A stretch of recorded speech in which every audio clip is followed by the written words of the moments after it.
சட்டப்பேரவை விவாதத்தின் போது திரைப்பட இயக்குனர் அட்லி குறித்து சிவசங்கர் பேசியதால் அமைச்சர் ராஜ்மோகன் காட்டமாக பதில் கொடுத்தார்.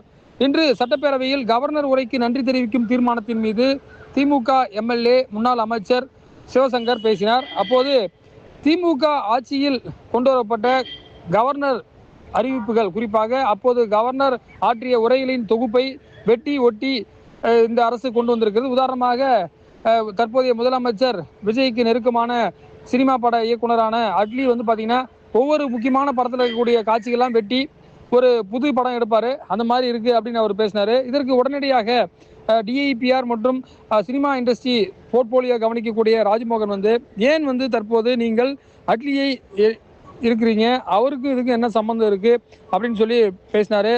திரையுலகில் இருந்து மக்கள் பணிக்காக அரசியலுக்கு வந்தவர் முதலமைச்சர். ஆனால் முழு அரசியல்வாதியான சிவசங்கர் அட்லியை குறித்து பேசியது ஆச்சரியமாக உள்ளது. அட்லிக்கும் சட்டமன்றத்திற்கும் என்ன சம்பந்தம்?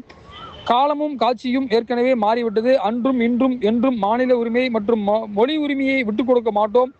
நேற்று ஒன்றிய அரசின் சுற்றறிக்கை மீது தமிழுக்கு தான் முதலிடம் கொடுத்தோம். அதே போல தமிழ் எங்கள் பேச்சு, தமிழ் எங்கள் மூச்சு என்று பேசினார். தொடர்ந்து பேசிய திமுக உறுப்பினர் சிவசங்கர் என்ன சொன்னார்னா, இயக்குனர் அட்லியும் ஃபாலோ செய்கிறேன், உங்களையும் ஃபாலோ செய்கிறேன். பராசக்தி திரைப்படத்திற்காக கருணாநிதி எழுதிய வசனங்கள் இன்றும் பேசப்படுகின்றன.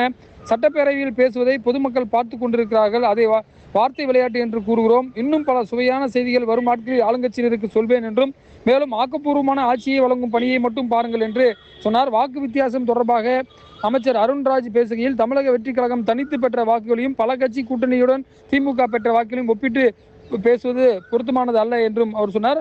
அதற்கு பேசிய சிவசங்கர், எங்களோடு வாக்குகள் பெற்றவர்களின் உதவியோடு தான் நீங்கள் ஆட்சி நடைபெற்று வருகிறது என்று சொன்னார். வரும் காலத்தில் தனித்து நிற்க தயாராக இருக்கிறோம் என்று உறுதியாக தமிழக வெற்றி கழகத்தினர் சொல்ல முடியுமா என்று சொன்னார். இறுதியாக ராஜ்மோகன், எங்களுக்கு எதிராக பேசுவதாக நினைத்து தமிழக மக்களுக்கு எதிராக யாரும் பேசுவதை அனுமதிக்க கூடாது என்று பேசினார். இது போன்று குறிப்பாக இன்று திரைப்பட இயக்குனர் குறித்த சப்ஜெக்ட் பேரவையில் காரசார விவாதமாக நடைபெற்றது.